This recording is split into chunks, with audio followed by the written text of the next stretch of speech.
The devil appeared to me as a man in his mid-50 seconds, with penetrating blue eyes. The only thing you'll need to do in exchange for your deepest desire is take... I named her Lucy, in honor to her father, Lucifer. I thought I was doing fine until our kindergarten school caught fire out of the blue and half the kids there died. And she was laughing. She laughed the whole way back home. Yes, it was Lucy that killed all the people. Hell, I have even lured some of their victims to their death. Your brother wasn't dying because he can't. He is my son too. Oh my God! Welcome to Horror Stories Animation. Yes, welcome. You know those stories where a woman walks into the bar, meets a stunning man and gets pregnant, then finds out she's bearing the offspring of Lucifer? Well, this is not one of those. My mother had me at a young age, so by the time I was 16, she was 38 and recently married. I never met my good-for-nothing father, and her husband was totally okay. I mean, he was a savorless person, but Mom loved him dearly, and he never was anything but respectful to me, so it's all good. He gave us the best thing of our lives, Little Tom. Little Tom was born when I was 18. I decided to go to college in the same city so I could still live with my mom and help raise him. By the moment I met Little Tom, I was crazy about him. He was a sweet boy with big, beautiful eyes. You know how some babies are born all wrinkled and weird? He didn't. He was perfect from the start. During my college years, we spent almost all my free time together. I felt like he was my own son, but only with the good parts, what made me love him even more. At age 23, my life was great. I got an amazing job in my field right out of college and was able to live in my own apartment. Mom and Little Tom would come over at least 3 times a week, and I'd buy him all the toys, cute clothes, and chicken McNuggets he wanted. Spoiling my precious boy was the thing that made me happier in the world. Ever since Little Tom was born, I had never left the city because I couldn't stand the idea of spending more than 3 days without seeing my baby brother. But not long after I got my dream job, they asked me to attend a conference in another state for 5 days. I told Mom and she said I was being silly and Little Tom would be just fine without me. In 5 days, I would only miss 1 visit. She said he could sleep at my place the next time, so we would watch cartoons together for hours and make up for the lost time. I went on my business trip and tried not to suffer much. He was like a rainbow, bringing joy and light for just being there. But I could handle mere 5 days without my sunshine in a rainy day. I was back by Saturday morning, and just 2 hours after, Mom and Little Tom were at my place. While she cooked for us, Little Tom and I watched TV on the couch. He looked a little apathetic and pale. I put my hand over his forehead and found out he was feverish. "Baby, you're feeling good?" I asked, feeling invisible hands squeezing my heart. "My head is tired and heavy, sis," he replied, sluggish. He seemed weak in slow motion. Mom heard us talking and came from the kitchen. "It's okay, Christy. He's a little under the weather. I think it's a light cold. I'll take him to the hospital just in case, Mom," I replied, already grabbing my car keys. I had a great health insurance and paid extra to include him in my coverage. She laughed. "It's cute that you worry so much, Chris, but it happens a lot with little kids. You had the flu all the time when you were younger. It's just a matter of resting a lot and eating something warm and nutritious." "Well, better safe than sorry," I said, and picked Little Tom up, carrying him in my arms. "Let's go, baby. I'll buy you that Lego set you wanted when we're back if you're a good boy." I didn't have to say it as a form of manipulation because Little Tom was always a good boy. I just wanted to reward him for having to see a doctor and make exams with such short notice. I've never seen my baby brother sick, so I was terribly worried. Turns out I was right to be. After a few hours, a doctor went to talk to me. "We are investigating what his problem is, miss, but the results of his blood analysis were bad. We will need to keep your brother here, under observation." If I think I was devastated in that moment, I should wait to see how I felt when week after week my baby brother lost weight and had more and more tubes on him. At first he could feebly talk, then he lost consciousness. This beautiful kid with a whole future ahead of him was fading. Devastated doesn't even begin to describe how I felt. I started to make mistakes at my work and was really lucky to have a very understanding manager who was mother of 2 one of which was born with a rare congenital disease. I think anyone else would have had fired me. The doctors still couldn't figure out what he had. This mysterious disease made little Tom weak and feverish, which are symptoms to literally every disease ever, but to an unbelievable extent. One night, my best friend Simone decided to treat me to dinner in a little Italian place, my favorite cuisine. I tried to decline her sweet offer, but my mother insisted there was nothing I could do and I had to distract myself from the sadness and despair. She couldn't take having me sick too. With this compelling argument, I went out to have dinner. The antipasti were delicious, but I was still quite the nervous wreck, so I excused myself to smoke outside. It was a habit that I've picked up since little Tom was admitted to the hospital. Terrible habit. It was snowing outside, and it was extremely rude to my best, and honestly only friend, but I couldn't help it. I tried 3 times to light my cigarette, but the lighter just wouldn't work. Defeated, I was almost heading back inside when I saw it was lit. By my side stood an older, respectable-looking man. Looks are deceiving as hell, aren't they?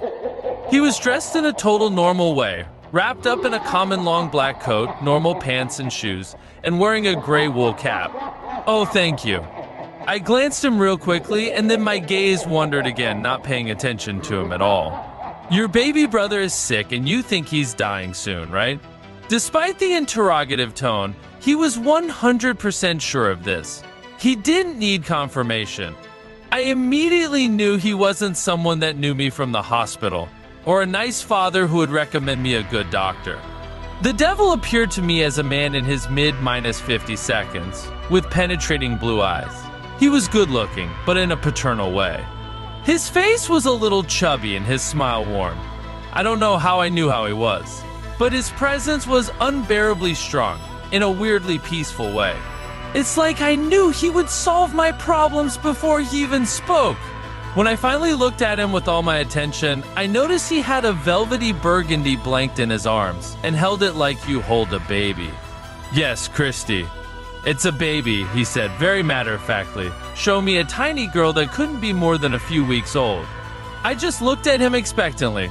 I see you already know who I am, so here's the deal. I can bring your brother back to perfect health. No tricks or obscurities here. He will be totally cured from any disease or whatever he has, will live a long and great life, and nothing's gonna harm him. You really gotta sail today, lady. The only thing you'll need to do in exchange for your deepest desire is take care of my daughter here. He was polite and insanely charismatic. I couldn't even think or talk out of turn. I just wanted to listen to him. And he proceeded. See, this woman made a terrible mistake. She thought she found a breach on our contract. That she could only bear and birth my child, then abandon her to die on a snowy night. And after all the payment in advance I gave her, he looked almost tired. Anyway, I'm nothing but reasonable. I retrieved my daughter from the street, got her a blanket, and paid her mother a visit. The woman still refused to take my child back, so I had to kill her.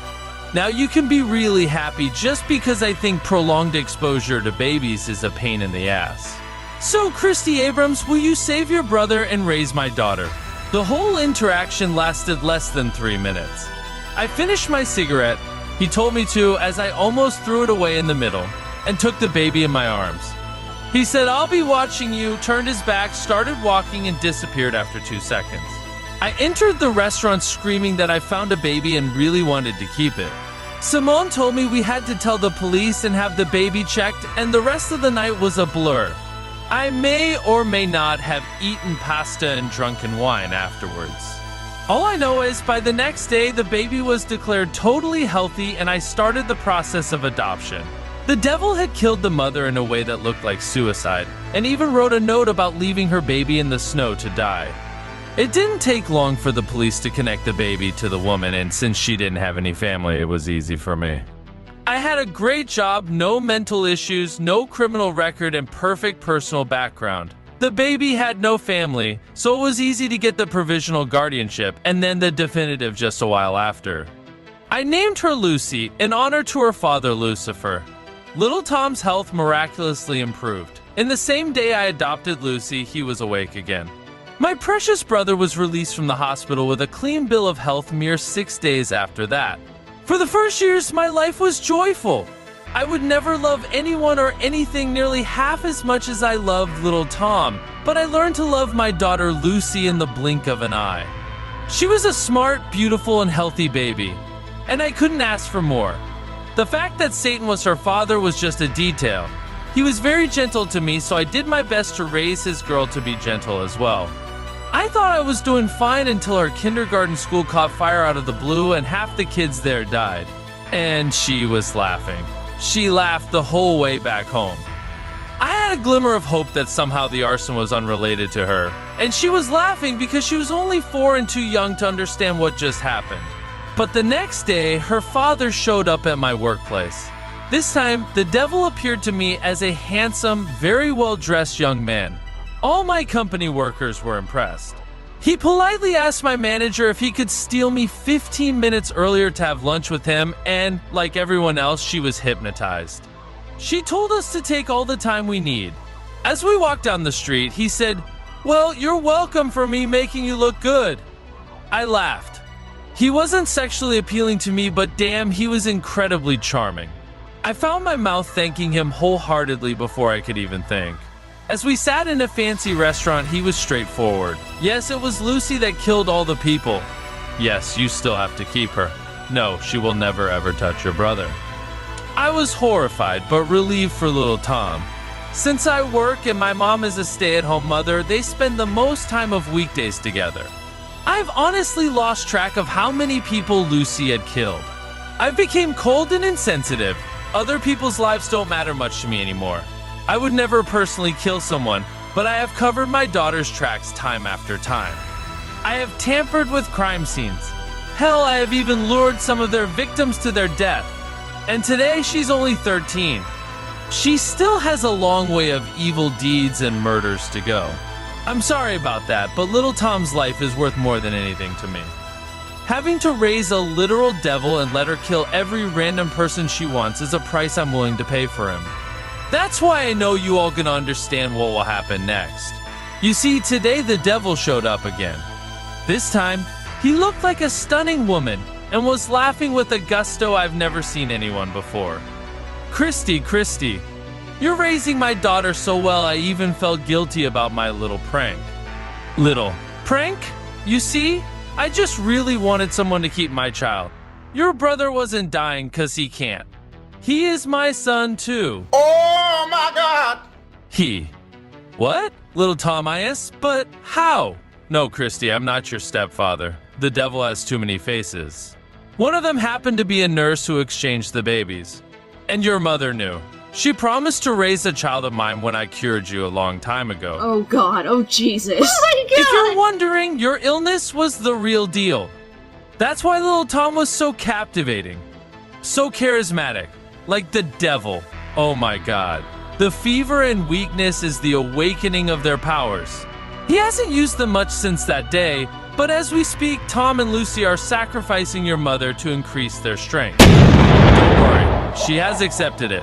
She thinks it's atonement. He laughed again. I was in shock with big tears streaming down my face. Everything was my fault. I couldn't speak, and he knew it. He wasn't even mocking me, he just thinks human self-destructing is really funny. He savored the moment. It was nothing personal. Come on, Christy. At least I was true to my words. Lucy would never hurt your brother. I just forgot to mention that it was because he is one of us. All my life is based on a lie. Literally everyone I love is a demon child or an accomplice. I have never married or had a personal life other than having a single friend because I was taking care of little Tom and Lucy. I have nothing. My prospective future is having even more innocent blood on my hands. I just want to let you know that, no matter how tempted you are and no matter how good is the offer, you should never make a deal with the devil. Will you promise me? If you do, I will at least feel some relief when I hang myself alone in my apartment tonight.